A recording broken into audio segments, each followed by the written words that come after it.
E aí, chegamos na reta final da nossa análise da Declaração Universal dos Direitos Humanos e vamos fechar com chave de ouro falando dos artigos 29 e 30. Para quem está na pegada dos concursos, atenção total agora, porque esses dois artigos são o arremate, eles organizam todo o sistema de direitos. E já vamos começar com a pergunta que vale ouro em qualquer prova, né? Os direitos humanos são absolutos? A resposta, de forma bem clara e direta, está toda costurada exatamente na combinação desses dois artigos, o 29 e o 30. Eles mostram pra gente que existe um equilíbrio, sabe, entre a liberdade de cada um e a responsabilidade com todo mundo. Para organizar as ideias, esse aqui vai ser nosso roteiro, nosso mapa. A gente vai mergulhar nos deveres e limites do artigo 29, depois na proteção que o artigo 30 traz, e no final, claro, aquele esquema matador para não ter erro na hora da prova. Ok, vamos lá. O artigo 29 já começa com uma ideia que é a base de tudo. O indivíduo não existe sozinho. Ele tem deveres para com a comunidade. É o texto dizendo, basicamente, olha, ninguém é uma ilha. Os nossos direitos são exercidos dentro de uma sociedade. E o que isso quer dizer na prática? Quer dizer que a nossa própria liberdade, o nosso desenvolvimento, depende de uma comunidade saudável. Eu tenho a minha liberdade, claro, mas eu também tenho a responsabilidade de ajudar a criar um ambiente onde as outras pessoas também possam ser livres. É uma via de mão dupla, entende? Agora, vamos para um ponto central que gera muita dúvida. Se os direitos não são absolutos, quando e como é que eles podem ser limitados? O artigo 29 também responde isso, definindo a regra para quando pode haver uma exceção. Pode parecer um pouco confuso, mas a gente vai desembolar isso agora. E aqui, olha a atenção máxima. Esse é um pilar do Estado de Direito. Qualquer limitação, qualquer restrição a um direito só pode acontecer se estiver prevista em lei. Nenhum governante, nenhuma autoridade pode simplesmente decidir limitar um direito. Isso se chama princípio da legalidade e é um tema quentíssimo nas provas.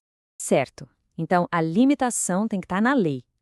Mas não é por qualquer motivo, não. A lei só pode restringir um direito se for para atender a 3 finalidades bem específicas e legítimas numa sociedade democrática: as exigências da moral, da ordem pública e do bem-estar geral. É bom ter essa trinca na ponta da língua. Então, o objetivo de uma limitação nunca é punir, mas sim harmonizar a vida em sociedade. A ideia é dupla. Primeiro, garantir que o meu direito não passe por cima do direito do outro. E segundo, como a gente acabou de ver, proteger esses pilares da convivência: moral, ordem pública e bem-estar.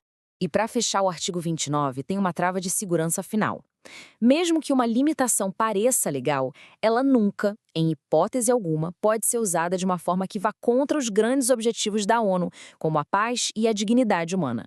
Isso evita que os direitos sejam usados para fins errados. Agora vamos pular para o artigo 30 e ver como ele aprofunda isso.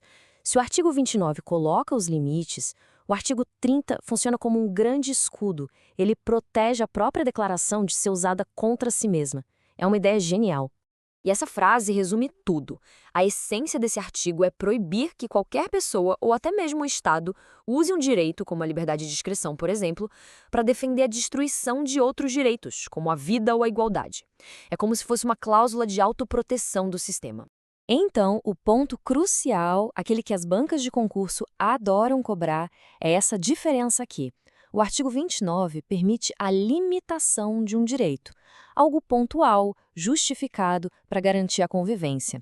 Já o artigo 30 veda a destruição, a aniquilação da essência de um direito. Uma coisa é limitar, outra, bem diferente, é destruir. Certo. Agora que a gente já entendeu a lógica por trás de tudo, vamos para aquela parte que ajuda a consolidar, a fixar a matéria para a hora da prova. Preparamos um esquema para organizar e memorizar essas informações de uma vez por todas. Dá uma olhada nessa tabela, simples e direto ao ponto. Para o artigo 29, as palavras-chave são deveres e limites, e o foco é harmonizar o individual com o coletivo. Já para o artigo 30, as palavras são proteção e vedação, com foco em impedir a autodestruição do sistema. Com esse esquema fica bem mais fácil lembrar, né? E para fechar, os 3 pontos essenciais que resumem toda essa nossa conversa. Primeiro, direitos não são absolutos e vêm junto com deveres. Segundo, limitações são sempre exceções e precisam estar na lei, com um objetivo justo. E terceiro, a declaração tem esse mecanismo genial de autoproteção. Guarde isso. E a gente termina com uma questão para reflexão. que conecta tudo isso com a nossa realidade. Fica o pensamento: como é que esse equilíbrio entre o eu e o nós, entre direitos e deveres, aparece nas leis e nos debates do Brasil hoje em dia? Entender isso, no fundo, é entender o que é ser cidadão.